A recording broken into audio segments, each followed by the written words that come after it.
Hello, everyone. Um, Hope everyone is doing really well. I don't know how many people were expecting to join us this evening, but I guess it'd be really nice for maybe everyone to drop a little message in the chat box.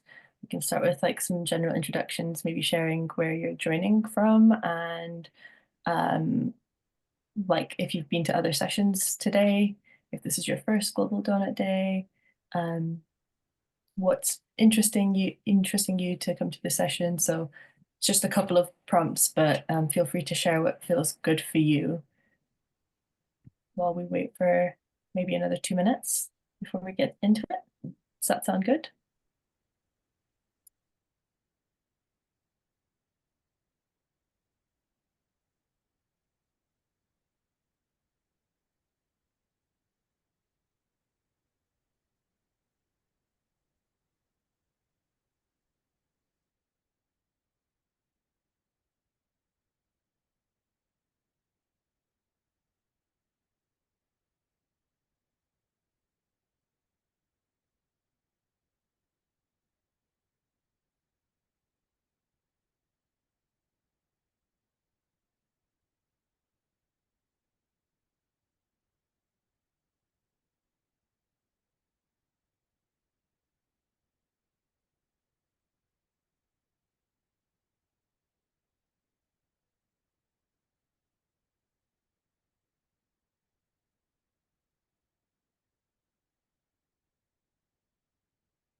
Hey everyone. I know that people are trickling in still, but if you're just joining in, then Kat has also shared some prompts in the chat box to share a little bit about who you are and where you're joining from as we kind of get to know each other. Um, I think maybe we can get started and people can kind of catch up on the recording as they can do in their own time. But to kind of like get started, we wanted to welcome everyone to our session today on how the donut is a really helpful tool and compass for built environment transitions. And this will be an interactive session where both Civic Square, based an organization based in Birmingham in the UK, and we'll be joining Jakob as well, talking about how the donut is an effective tool to talk about how we can transition through our built environment transitions. So we've got some presentations lined up and some Q&As later on in the session. But we wanted to start off by saying that we know that times are challenging. It's a pretty interesting day for us to be having the Global Donut Day today, especially having just had the news of the new US president elect.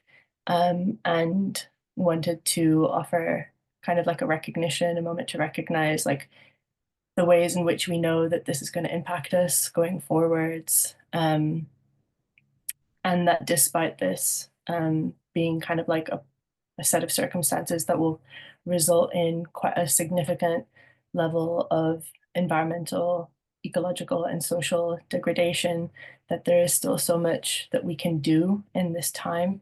And we at Civic Square are inspired continuously by someone called Farzana Khan, who asked this really critical question of how can we stay together as more pressure is put upon us. And that is a really helpful inquiry for us to think about what are the tools that we might need to be able to stay together in times like this, to not lose ourselves to despair, and actually to figure out the ways in which we can galvanize towards the futures that we want to realize collectively. So yeah, that's a little bit of an offering. And if anyone like needs to dip out at any point or with each other about some of the things that are coming up, then you're more than welcome to. If anyone has any questions throughout the session, feel free to drop them into the chat box as well, and we'll be able to surface them in the Q&A session at the end of the evening. But we thought we'd just start with a little round of quick introductions from both the Civic Square team and also from Jakob. From Civic Square, it's me and Kat. So Civic Square are an organization based in Ladywood, Birmingham. We're creating the civic infrastructure to be able to enable people to transition through the 21st century crisis through creating civic and social infrastructure as well as physical infrastructure. And we'll tell you more about that in time to come. But me, Kavita, I'm an environmental engineer by trade, turned ecological and economist researcher, Doughnut Economics researcher, and it's looked like a lot of different things in my time at Civic Square, which we'll share a little bit about. So I'll pass over to Kat to introduce themselves and go from there.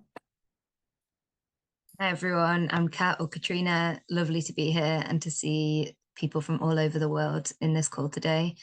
I'm also Doughnut Economics researcher with Civic Square. Been in Civic Square about a year and a half, having originally started as a freelance researcher working on our data portrait of place for the neighbourhood a couple of years ago now, and since have been thinking about how we apply the Doughnut Economics framework within the context of our neighbourhood public square demonstrator, which you'll hear more about in a minute, particularly thinking about or researching what we can learn from inspiring building precedents of people demonstrating regenerative and distributive design around the world.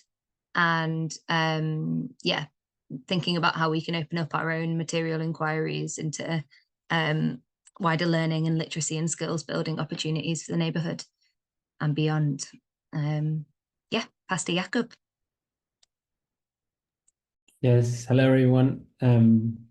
I'm Jakob. I'm in Copenhagen, Denmark, and I teach an economics program at the University of Roskilde, but my day job is now working with urban development, cities, architects, designers, and actually, believe it or not, the reason I am doing the work I do now is because of Doughnut Economics. So in Denmark, the professional community that has taken the quickest to the ideas of planetary boundaries and Doughnut Economics has been the architectures and the designers and the urban development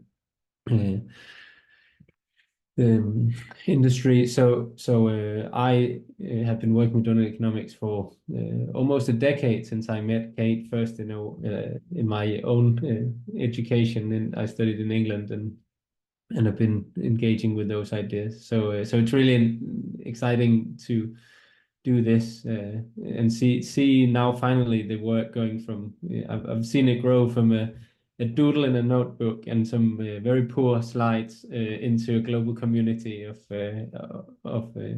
engaged activists and teachers and practitioners. And so, yeah, looking really forward to this conversation.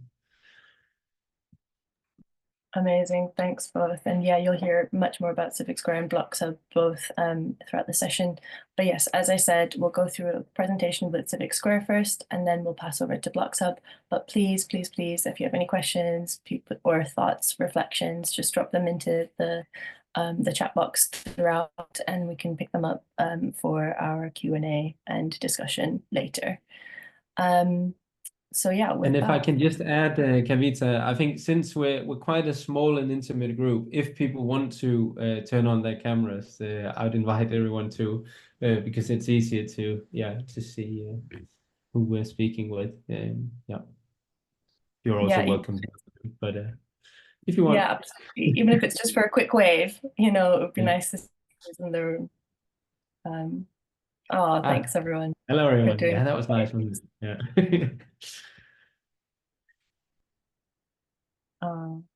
Yay, full face of screen. Right. Sorry for interrupting. That's okay. Well, we'll go straight into presentations, I think, because this will be a really great we can just get straight into it. So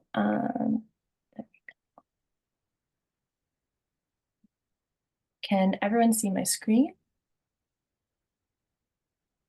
Yes? Yes. Thanks, Jakob. So yeah, I think Kat is going to start us off. Yeah, I'm going to start us off and share a little bit more about our Civic Square story and how we've been using the donut as a compass for built environment transitions. Please let me know if you can't hear me at any point. And yeah, just flag it in the chat. That'd be great. So for those of you that aren't familiar with our work, this is kind of the core inquiry question that sits at the heart of what we do. So what if the climate and ecological transition and deep retrofit of our homes, streets and neighbourhoods were designed, owned and governed by the people who live there? So we're grounded at the neighbourhood scale in Ladywood, an inner city neighbourhood of Birmingham in the UK. And we have a particular focus on demonstrating how the climate transition can be led by the people who live there through a lens of civic and social infrastructure, as Kavita said. And I'll break that down a little bit over the coming slides. But I just wanted to highlight here what this framing implies and means for us. Like fundamentally, we see built environment transitions as requiring more than just a shift in a single sector. The scale of transformation that's required is something that requires everyone. Like we all have a role that we have to play within this wider story. And we recognize that it's not simply a technological transformation, but really we need to seize the opportunity for much deeper, much more profound societal and cultural transformation that fosters greater agency, imagination, capacities in the heart of neighbourhoods. And that kind of underpins our approach, as you'll see throughout. We recognise, of course, that change happens and needs to happen at all levels of society, of the systems, from the hyperlocal level right up to the planetary scale systems. But we fundamentally see the homes, streets and neighbourhoods as a critical scale within this transition story, with it being where people experience the impact of multiple and intersecting challenges and crises in their everyday lives, but also where we have a lot of agency and capacity to organise towards more hopeful, thriving, safe futures. Thanks, Kavita, for changing the slide. So we are organised in 3 kind of separate but interconnected demonstrators. And each of these are trying to reveal different transition pathways at the neighbourhood scale towards more distributive built environment approaches and policies in many contexts. And I'll talk through each of these briefly now. So the first one is the neighbourhood donut, and at its core, this demonstrator provides us with a compass of the scale and the breadth of transformation that's required in our context, and provides us with a set of principles and tools for how we start to move towards this transition within every layer of our work within the neighbourhood. So last year at Global Donut Day, we went quite deep into the first 3 years of our neighbourhood donut work, and this set the foundations for where our work has gone over the past year, which is what we wanted to focus on. So if you weren't with us last year, but you'd like to watch that, then we'll share the link in the chat at the end of this as well.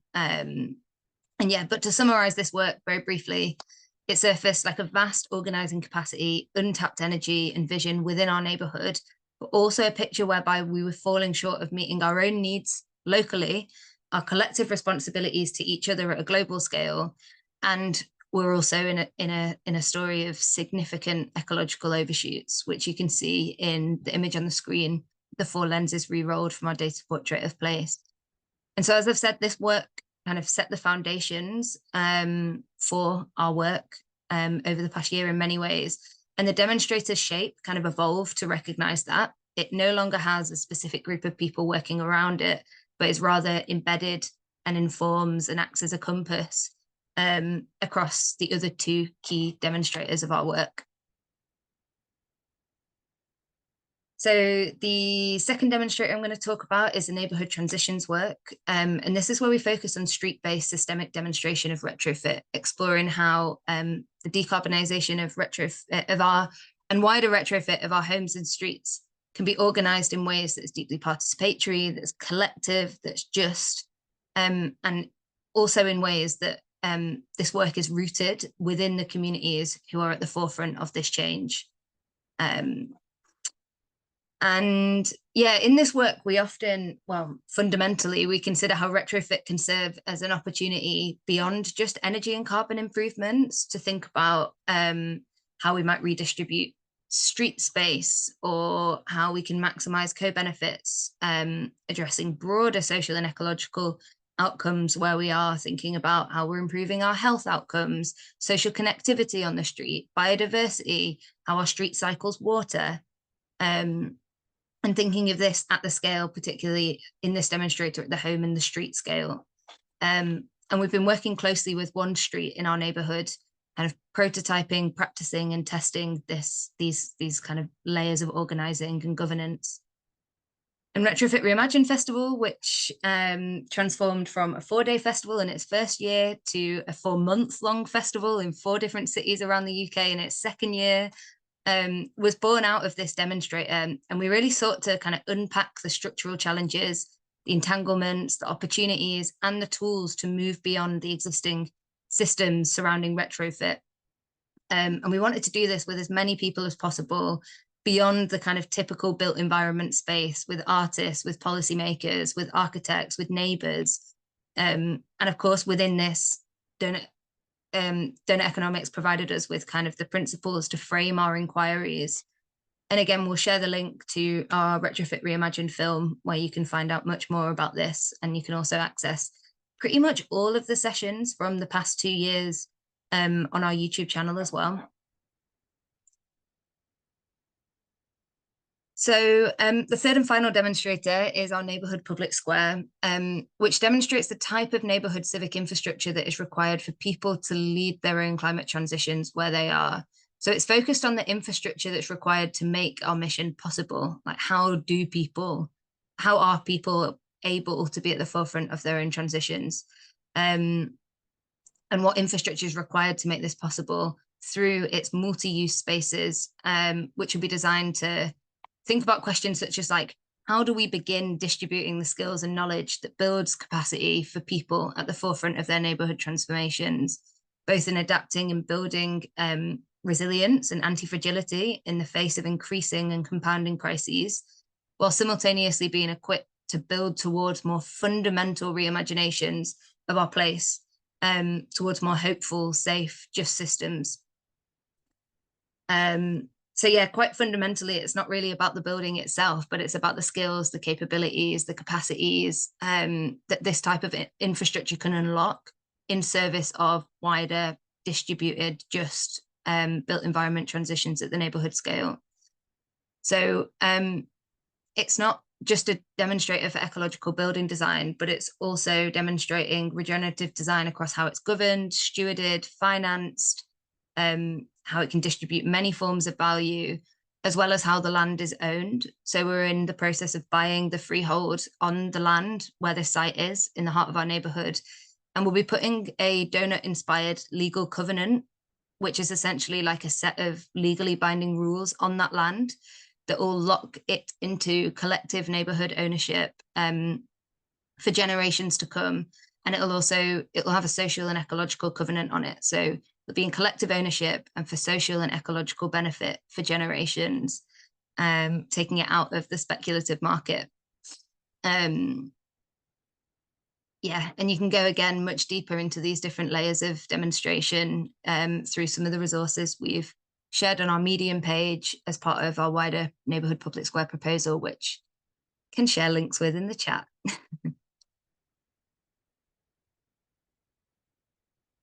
Yeah, and just to kind of jump in a little bit here around how Civic Square is organized, we kind of use these different fundamental properties that kind of feature in each and every element of each and every parts of our work and all of the demonstrators, but then in each of our activities that take place as well. These are the matters of systemic change, we call them. So we have the dream matter, the everyday extraordinary, and the dark matter. And there may sometimes be like different starting points at which any of these moments, any part of our participation or anything like starts off with, but rarely does any part of our work really thrive without the momentum of all three of these things existing together. And just to give a little bit of context, the dream matter is what gives us the ability to go beyond what we experience today and imagine beyond our current existing systems and the limitations that come with that, and think about what it means to be building radical futures over the long term. It's irresistible, imaginative, something that's inspiring and vibrant. The dark matter is the stuff that kind of like underlies a lot of our systems. It is making visible and hacking through systems and structures and norms and codes that don't necessarily appear in a physical form in ways that we can tangibly experience, but absolutely dictate how we like navigate in through our lives in every stage. And the everyday matter is making work that's relevant in the everyday, that's noble and practical and relevant, as well as it being open and available for people to use at every single stage of our lives. And the way that I like thinking about this in something that's a little bit more tangible and like anyone can understand, I think, is to think about like if I wanted to design and make a table, I would have to start with this vision. I would have to start with this ambition of what would I want this table to do? Who would I want this table to serve? How would it be designed? How would it feel? How would it be touched and smelled?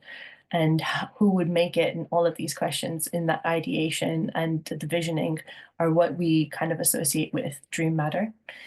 Then the dark matter might be how you source this material, who is involved in the design, how do you engage with different existing surplus markets or supply chains, or what skills are needed to create this table.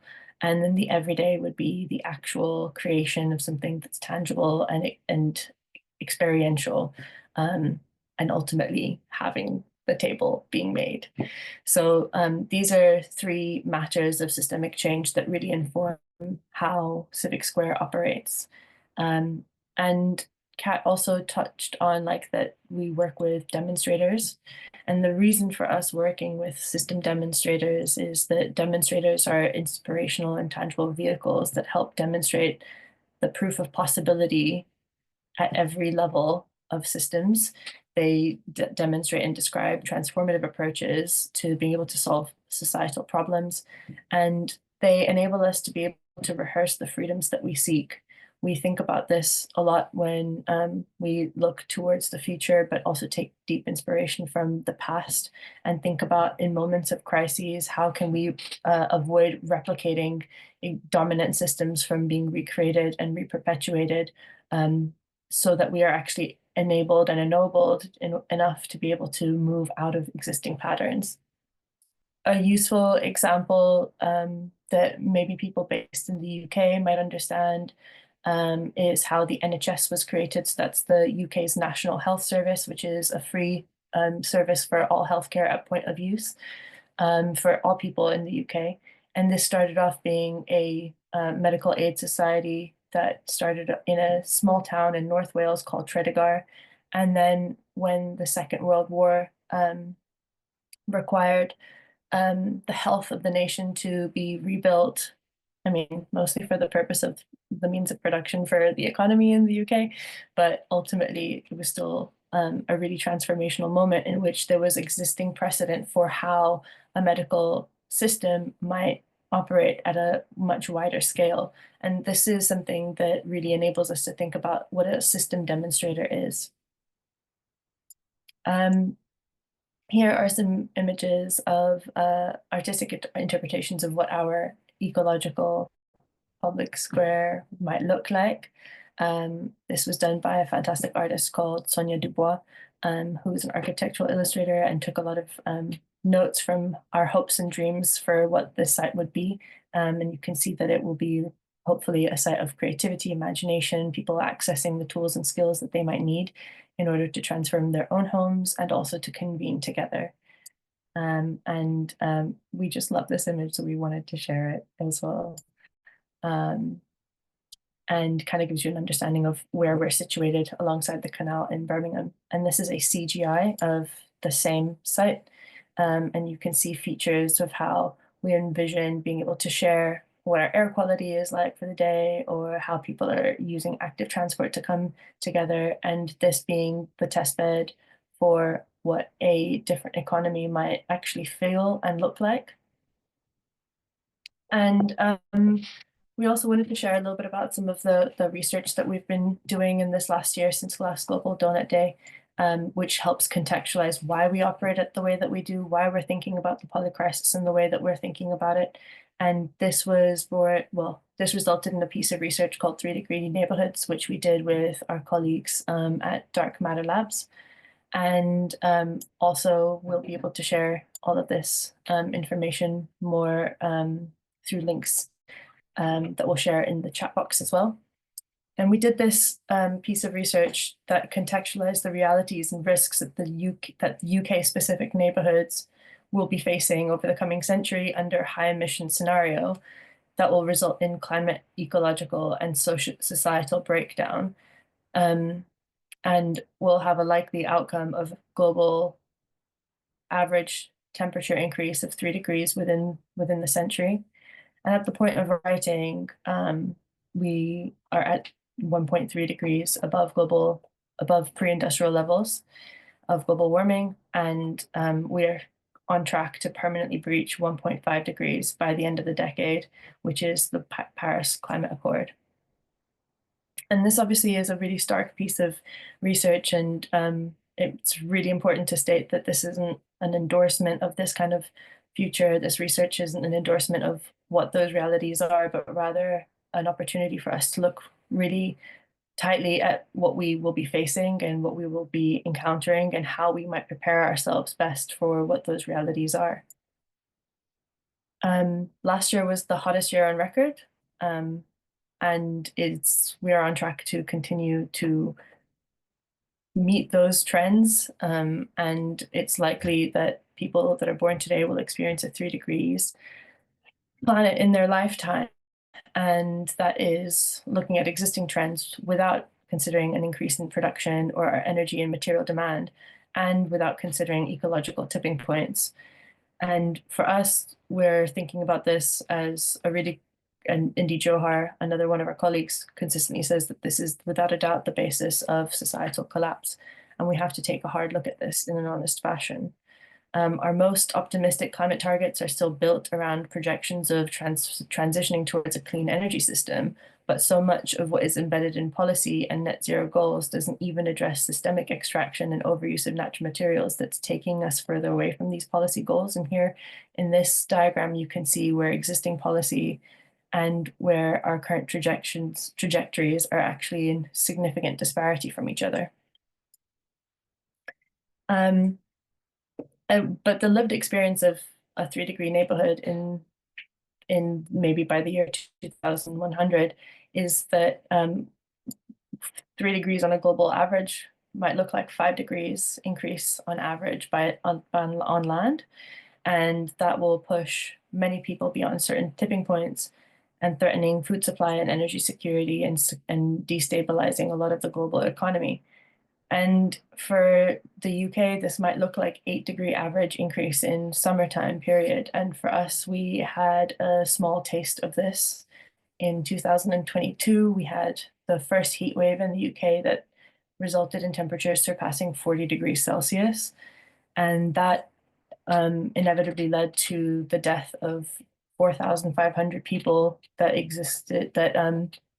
passed away, unfortunately, due to vulnerabilities that are exacerbated by existing dominant systems outcomes, such as poor housing stock or existing health inequalities that are as a direct result of things like the urban heat island effect.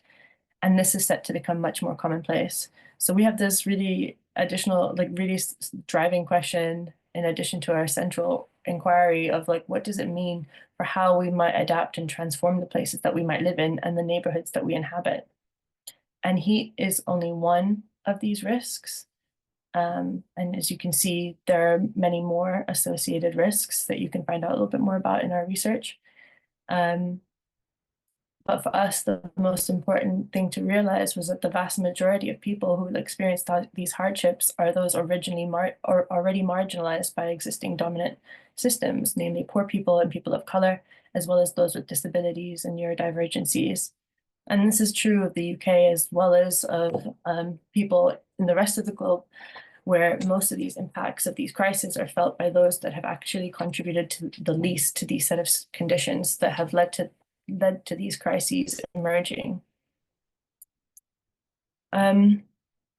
Which sets us into this position of recognizing that our agreed global climate targets of limiting average temperature rise to 1.5 has already sacrificed billions of lives to people to conflict, trauma, and deadly climates, which raises the question that embedded in the global North's most ambitious climate action plans are the contemporary structures of colonialism and extractivism. And the outcomes of net zero 1.5 Paris climate agreements rely further on extraction and externalization of ecological impacts and the continued dehumanization of people in the global majority's peoples in the global South. And this level of devastation shouldn't be held in abstraction from our everyday lives in the UK or in the global North. And as we seek to recognize our interconnections and humanities with all people, this should concern and unite all of us and is a vital part of our collective global efforts to restabilize the climate and our ecological systems. For us as well in the UK, it was really important to recognize that if we attribute the emissions of colonized nations to the nation of the colonizer during those periods of colonial rule, then actually the UK is one of the highest per capita emission rates in the world, significantly blowing past the remaining carbon budget that the UK has by over 230%. And this matters because it's critical to consider the stolen time and the carbon budgets from historically oppressed people and from future generations in recognition of the responsibility that we have in order to maximize our actions to meet the scale of transformation required. Most of the energy transition conversations that exist in the UK are significantly focused around net zero and decarbonization strategies that still do not address the systemic extraction and overuse of materials. Our current economic forecasts predict doubling down the energy and material use every 25 years. And this is a major feature of the decarbonization story, where electrification requires a rapid increase in extraction of materials and minerals that are really rare earth materials that are really hard to replenish and require further extractivism and land use change as well. The exponential extraction of our material economy is the main cause of our global environmental degradation, and is often often our materials are being sourced from dehumanizing conditions, such as cobalt mining that we see has contributed to significantly deteriorating social conditions and often referred to as a genocide in the Democratic Republic of Congo. And so there is a huge recognition of the importance of us figuring out how we have a guiding strategy to move through these moments, and how, when we are figuring out how to do any development and safeguard people's homes in the UK, how we recognize our interconnections to the rest of the world ecologically and socially. And so the evidence for maximizing co-benefits is the way to go in recognition of our time pressures and thinking about our cost effectiveness at the neighborhood scale. And civic-led transition will need both direction of travel and a framework of measuring progress, in which has led us to see the Doughnut for Urban Development as a really important tool, as well as our reimagining neighborhood fundamentals. And strategically for us, this isn't something that is a nice to have. This is strategically essential. It's also not something that is new. We don't have the luxury of time or resources to not be operating with as many co-benefits at every stage of intervention as possible. And I mentioned the Doughnut for Urban Development, which was an incredible tool that was put together by some built environment professionals in Copenhagen. And it was in Copenhagen, I think, not Stockholm. Yeah, thank you. In Copenhagen, put together this. Stockholm Resilience Center was also part of it, so that's my but it was okay, maybe, perfect. Thank you, Jakob. Who put together this really amazing and helpful tool that sets the context of how we might be able to consider each of our social foundation contexts and ecological ceiling contexts in the built environment. And this is such a helpful tool to recognize also how each of us in our own strategies and our professions are able to contribute towards an ecosystem that enables us to learn from each other out loud and together, and in a way that builds more solidarity and skill in an emerging economic future. And then the guiding strategy that we mentioned was also these reimagining neighborhood fundamentals, which I'm going to just rapidly read through, but I would highly recommend spending a little bit of time if you get the chance to go through our 3-degree neighborhoods piece of research. But this was a proposed tool that supports us to be able to reimagine simultaneously and together what are some of the things that are needed. So regenerative resources and recoding comfort, renewable energy systems and rewilding the neighborhood, retrofit and densification, as well as re-infrastructuring as some of the ways that we might be able to think about what is needed for the next stage of 21st century neighborhoods. And this is a little bit more about like what this stuff might look like in place in a diagrammatic way. And through an artistic interpretation, which I would highly recommend spending a little bit more time with.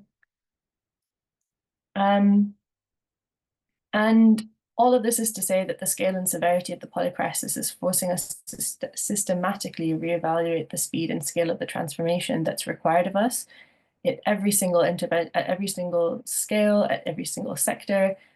But as we are at Civic Square considering the built environment, this has been a really helpful line of inquiry for us to consider what does physical infrastructure in a safe and just future or a safe and just economic reality look like.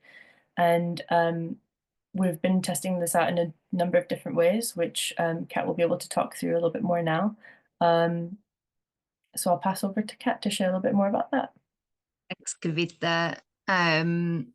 I know we started a little bit late, and between the three of us, we were planning for a 75-minute session to find out that it's only an hour. So for those of you who can stay, I think we'll probably go over by like 5 or so minutes. But I'm also going to rattle through these slides and just kind of contextualize this next part of the presentation. I was going to be sharing a little bit around like, what does this actually look like then? How do these inquiries and this research kind of come together in our everyday work across different levels of the system, as we've been talking about. So I was going to talk through a few examples. So I'll talk through one and then maybe just walk through the photos of the others to give you a bit of an idea of how we're bringing this to life in Ladywood, where we are. So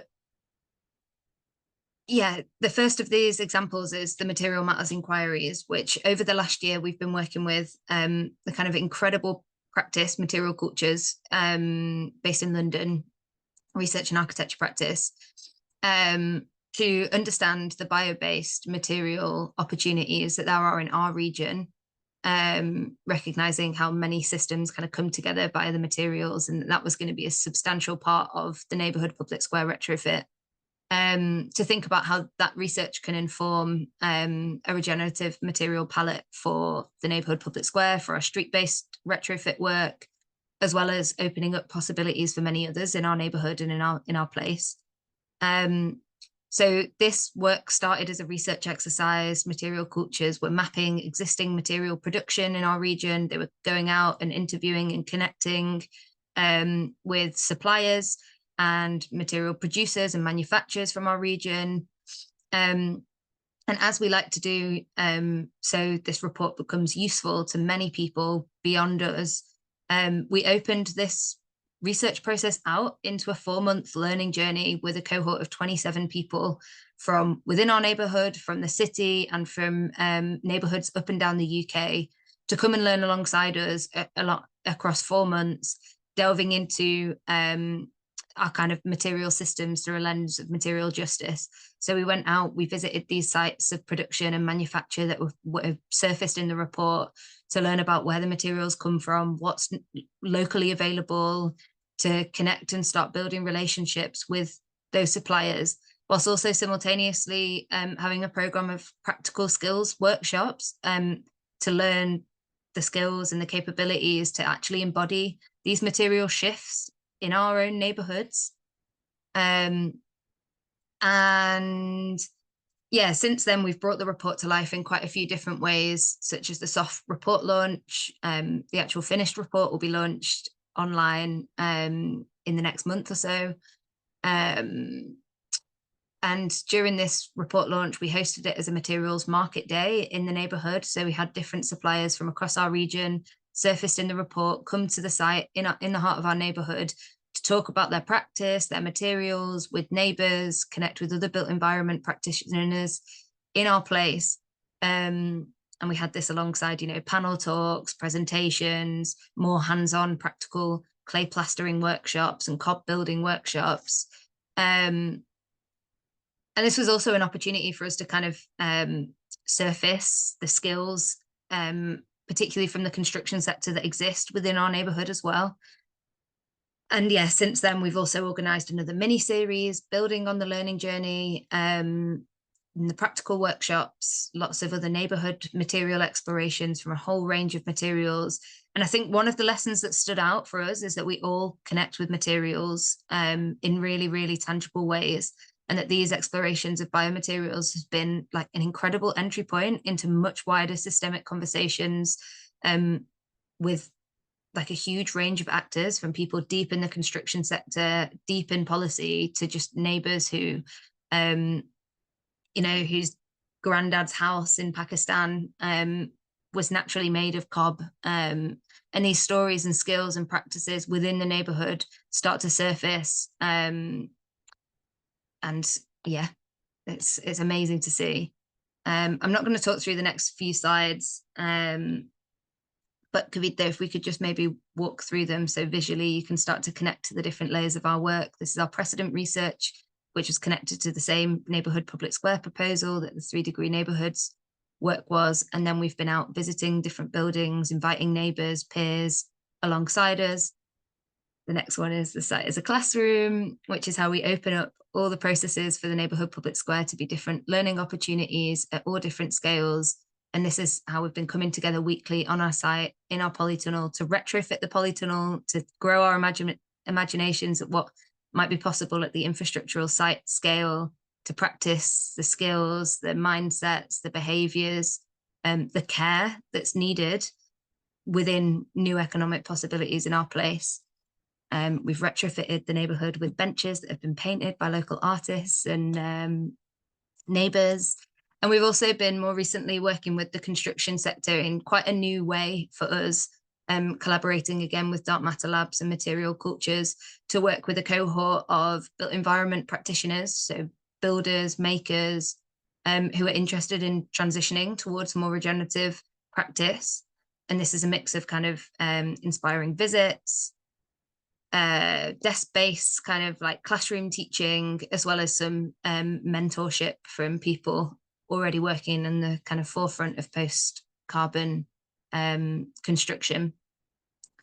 And this has, you know, been an amazing opportunity to kind of collect connect with people from the sector within our region and open up a lot of the shares and the ideas that we've been surfacing through our research in 3 Degrees. And yeah, I'll share a lot of links in the chat. These are just some of our publications for you to delve in deeper. And apologies that we're so far over. I'm going to hand over to you, Jakob, and I'm really excited to hear from your context in Copenhagen. Thank you so much, Kat. Yeah, it was really interesting to see the way you've taken these ideas, which I think for me the challenge is that Doughnut Economics is actually packaging so many other schools of thoughts and theories and so on into one thing, and then translating it into a practice in a particular field. Then that becomes it can easily become overwhelming. So it's really fascinating to see how you've done that, and then learn from that. It was quite hard for me actually to prepare a presentation for this, because we're working on many different projects on many different levels. So I'm going to go a bit back and forth talk a little bit about what we're doing, but I think I wanna keep it a bit shorter than what I had prepared. So apologies for if I'm jumping through some of the pictures a bit fast. So can you all see my screen? Yeah, someone not okay. Kavita, thanks. Okay, so I like to think of Doughnut Economics in terms of timelines. I find it very useful to think of these issues as in space and time. So this is both a story of how I came to work with this and how the idea developed. So I'm exactly as old as the IPCC. James Hansen told Congress in Washington that climate change is caused by us, and it was the warmest year on record in 1989, and none of us will ever experience a year that cold again. Then at 20, I was outside of the COP15 International Climate Summit in Copenhagen, where the planetary boundaries was presented. At that time, I was a climate activist, and our slogan was "Systems change, not climate change." Unfortunately, we got the latter, and since then that changed my direction to first study environmental science, because I wanted to understand the interrelations between the different planetary boundaries and the core driving forces between already our overshoots. At that time in 2009, it looked like this. I'll show you the updated one in a minute. But the other takeaway was that I got interested in economics, and because the whole discussion about the climate negotiations was framed in terms of costs and in terms of economics and in terms of money, really, and I became convinced that the driving forces of all the environmental problems that I was studying was really the kind of growth-based industrial economic model that we have been locked into for perhaps 200 years, perhaps longer. And so, but I couldn't find an economics program in Denmark which had the planetary boundaries at its outset. So I had to go to England to a small ecological college in a weird town called Totnes in Devon. And there I met Kate, who had also actually been at the conference, and she'd seen the planetary boundaries paper, and she doodled a small circle inside of it, and that was the donut. And so that became for me a very useful way of thinking about the interrelationship between economics and ecology. Then came the Sustainable Development Goals, and they were integrated in it. And then a few years later, in Copenhagen, COVID hit, and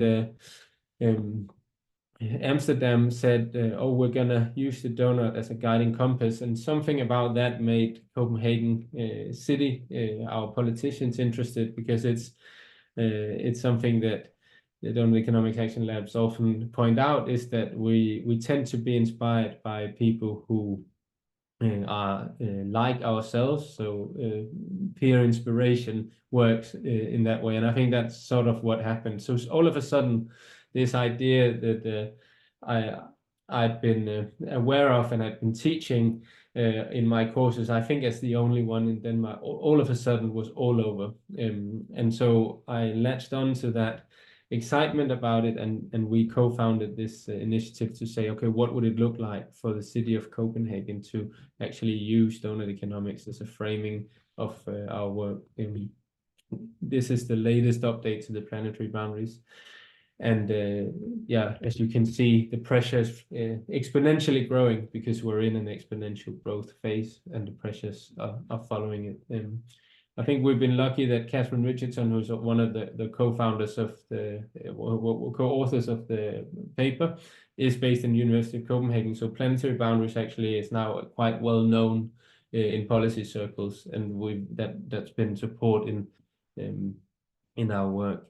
This is the latest graph about how actually when we frame things in terms of planetary boundaries, what we're really talking about is the last 12,000 years, the Holocene. That's the stable state that we want to stay within. That's what's defined the boundaries. And like Kat and Kavita mentioned, right now we're on track for 2.7 or 3 degrees, depending on the day that you measure the curves.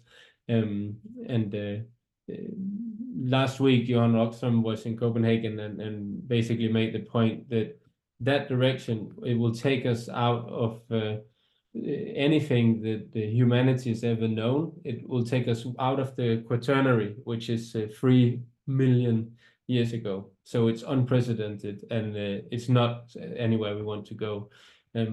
Yeah. So this is BLOX. It's a building on the harbor of Copenhagen, and BLOXHUB is an impact hub inside of that, which it's a hub for the whole construction and building industry in all of Denmark, really. You can see the cranes going up in the background to the left.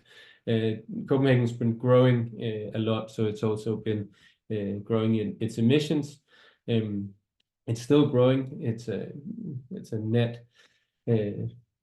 It's a city where there's a net immigration from inside of Denmark, but also from all over the world. Yeah, this is my favorite Doughnut Economics diagram. It's not really the donut. I think this is even more. It has more depth. And so what I'm interested in is thinking about what we're working on is thinking about the built environment really as embedded within political, cultural, legal frameworks. And if we are to transition fast enough, we can't just think about the materials. We also need to think about the rules and the legal frameworks, the ownership that sort of underpins, and which I love the way you talk about it as dark matter. It's all the underlying hidden rules which actually determine and decide how our resources are used and spent. I don't have time for this, but I'll just say that I think it's one of the ways I engage with teaching Doughnut Economics is through this work of going all the way back in time and connecting what we're doing now to our history. So you mentioned how we're tied to our footprint is tied to histories of colonialism, and yeah, this is I think an important thing to highlight as well. I wrote 2 books, one on co-housing, where we looked at household. How could you think about transitioning from the present model, which is more and more people living alone in apartments, to having bigger communal spaces. So learning from things like eco-villages, which Denmark has the highest per capita amount of eco-villages in the world, all the way back to the 70s, and we're perceived as the golden standard of co-housing. There was a big movement of architects, especially in the 70s, as part of the 68 revolt energy that moved into the countryside and set up these intentional communities and co-housing and so on.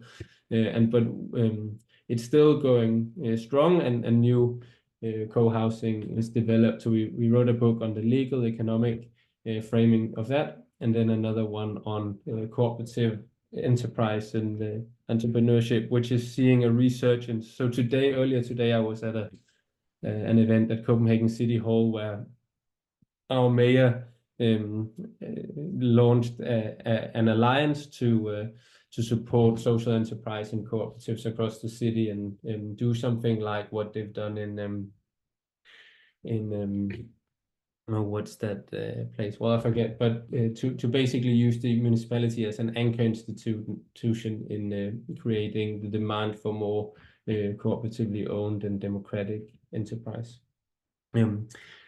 Yeah, so these are some of the articles that were written. We did a workshop some years ago when the 4 lenses, for those of you who know that framework, was just being developed, where we did it in a very handheld, post-it based way, where we explored together with members of City Hall, think tanks, the citizens, NGOs, to kind of do a mapping.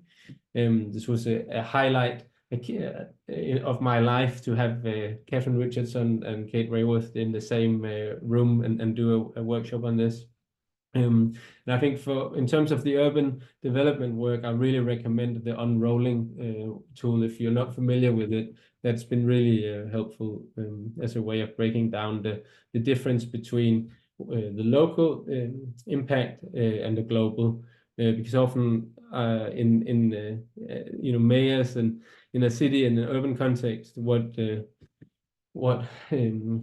people in power want to do is often green the areas and have all the positive impact locally, and then forget that there's a huge material and ecological and social footprint somewhere else. So the 4 lenses tool is very good at highlighting that and making sure that it's actually looking at the whole picture. So we have a report, which is a yearly report. Yeah, I wanted to show Denmark is in the black box in the top. This is from Leeds University. And traditionally, the idea was that, there were developed countries, that's countries like high income nations like Denmark, and then there are developing countries. But obviously, it's not the case. All countries are developing once you frame it in terms of the donut, and indeed Denmark is one of those countries that has to rapidly reduce its impacts. So I just wanted to put that in there. That's one of the ways Doughnut has been really helpful in reframing the policy debate about where we are, because there's a very, very strong narrative in Denmark that we're sort of a green leader because we've been very good at exporting energy technology like windmills. But in terms of consumptions, per capita consumptions and emissions, we're actually not a leader. We're lacking far behind many of the other countries in the world. Yeah. Kavita, you already mentioned this tool, which is openly available. It's open source and freely available. And it was co-developed by Doughnut Economics Action Lab and architectural firms in Denmark, and supported by Regenerative, it's a philanthropic association that also supports our work at BLOXHUB. It grew out of the credit unions. All of Denmark had national credit unions, which interestingly, you mentioned this kind of coming out of crisis of the National Health Service. It was the same thing. Our credit unions grew out of Copenhagen burning down because it was firebombed by the British. They didn't want our city to fall into the hands of Napoleon. So out of those embers came the credit unions, and that fortune is now being invested in developing urban development projects like this one. Yeah. The last thing I wanted to mention is the reduction roadmap, which is an initiative by the whole building industry, where we said this is the roadmap we need to follow to be in alignment with the Paris Agreement. And it's an initiative. It was a campaign, and we managed to get most of the Danish building industry to sign up to commit to this and then try to get it enforced as national regulation.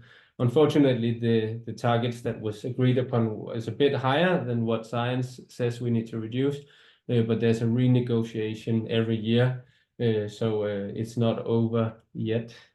And then the newest report, which just came out last week, and which I'll also link to, tries to answer this question. Well, what do we do after 2030 when we need to start regenerating and actually rebuilding Earth's system's capacity to store carbon? And we developed this butterfly model, saying that actually we need to do two things at once. We need to reduce pressures, and then we need to increase land-based ecosystem, functioning ecosystems. We call it the butterfly framework.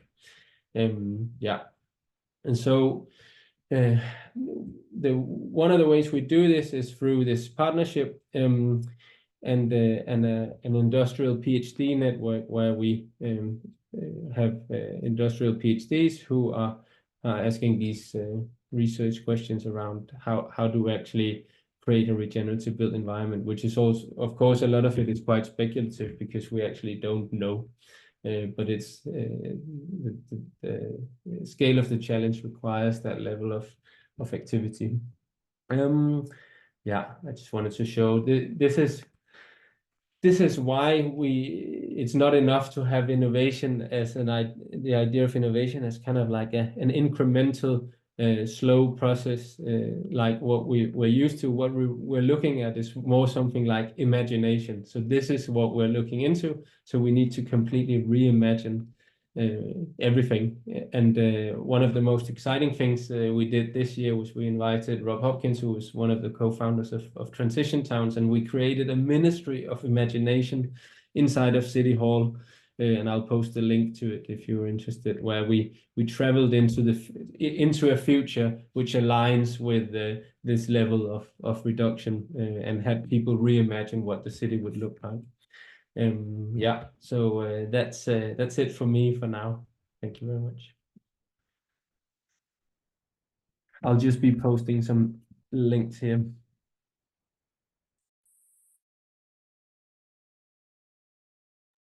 Thanks so much, Jakob, for sharing all of that.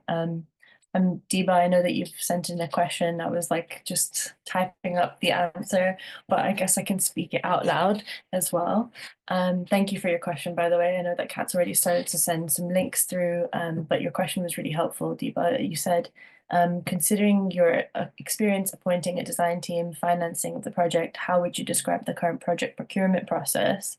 And what changes would you like to see to make it more in line with the Doughnut? So I'll just read out what I started typing, and then I'll continue verbalizing what I didn't get to type yet. So I said, hi, Diba, thanks for your question. We're in the early stages of the development. So currently we're at REBA stages 1 and 2, if you're familiar with it. So it's pretty early stages still. And we're taking a phased approach here as we're, as Kat mentioned, like in the process of getting the land acquisition in line and also fundraising. So there is an element of like a phased approach process here. As a result, there's also been some architectural practices that we've been working with, that we've had like long-standing relationships with, where we've been starting to articulate how the Doughnut has been like quite a critical foundational guiding framework for us as an organization. So how we consider this with our architects has been something that we've been trying to prototype in lots of different ways. And we had started off by doing a couple of different workshops to try and like surface how the building might have like different trade-offs and co-benefits depending on what interventions we might put in. And we tried this in quite like a workshop style process to start off with, but then since the Doughnut for Urban Development was released last autumn, this has been like a lot more of a straightforward process. So like in order to answer the element of the question of like how we'd like to see this more in line with the Doughnut,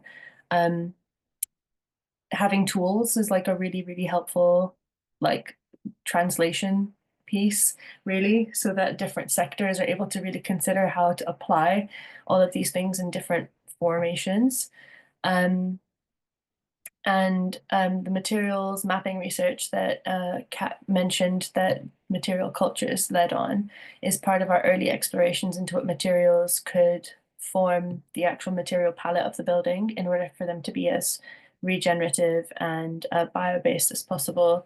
That started to establish some of the relationships for potential suppliers and for reuse hubs and for the things in like our eco region. We're trying to think about like a different approach to like regional localities as well. So this has been something that has like kind of informed that decision as well. And there's been also like an ongoing element of literacy development that we continuously do through different learning programs. So for us, in the context of like how we'll do procurement and certain skills that are actually used in the capital project, the Rebuilders program has been really instrumental for us. I mean, it's a 6-month long program and we're about a month in at the moment. So it's very much still like early stages. But for example, like we are taking on SMEs, so that's small to medium enterprises, into this program and helping them consider what does a regenerative or a distributive or bio-based set of practices in an organization like a carpentry business look like, and some of the donut tools such as the business design traits, so like purpose, governance, network, finance, and ownership are themes that we're that's, by the way, I need to have like a little celebratory moment because it's the first time that I've gotten all 5 right in like the first like minute, so I'm having a little celebration. But those are themes that we're discussing with them as we're developing some of their ONAs, which is an organizational needs assessment. So it's a business plan that we're essentially helping them put together.